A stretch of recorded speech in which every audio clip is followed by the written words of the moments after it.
Hi, good afternoon. My name is Tom Berry. I'm the executive chef of Great Harbor Yacht Club here in beautiful Nantucket, and welcome to my snack bar. Today I want to show you how to make an aioli. It's actually a Chipotle-Honey Aioli. It goes really well with one of my dishes, which is a lobster corn hush puppy. It can also be used on burgers or chicken fingers or whatever. Just a really delicious aioli. I like to make my own aiolis from scratch with an emulsion, egg yolk, dijon. But also keep in mind, while I'm doing this dish, it can also just be a cup of mayonnaise mixed with all these ingredients to save time, or if you don't have a food processor like this one. All right, so the first ingredient are some egg yolks, and these are raw egg yolks. You can also buy pasteurized egg yolks if you're worried about safety or feeding the very young or the very old. I'm going to add some mustard, which kind of acts as an emulsifier for the aioli. It helps, which basically helps the oil incorporate into the liquids and make it nice and thick and creamy. It's just a little Dijon. I've got some chopped minced garlic. Make sure you always use fresh garlic when you're making an aioli like this, not that jarred stuff. I think it has a weird taste a little bit. Chipotle peppers are smoked dried jalapenos.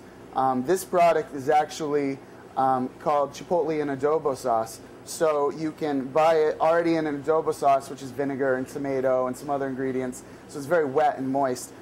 Just puree that and add it to the aioli. I think the recipe only calls for a tablespoon, but I like it a little bit spicy. So I usually add a little bit more than that to it.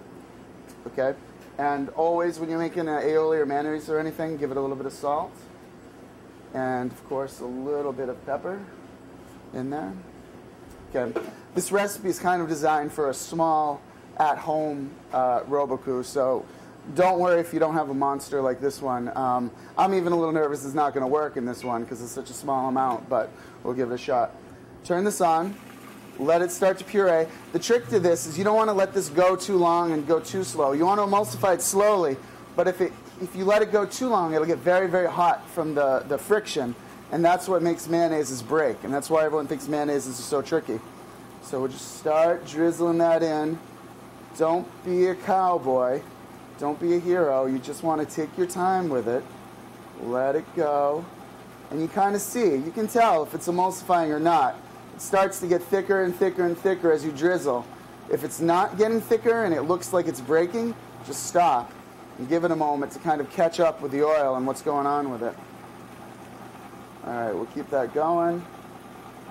Again, I think it's really cool to make your own mayonnaise, but if you don't have a roboku or you just don't want to take the time to do this, you can mix maybe a cup of mayonnaise with all of these ingredients, and it'll still come out pretty delicious. Just not Miracle Whip. I don't think that would be good. Regular mayonnaise. All right.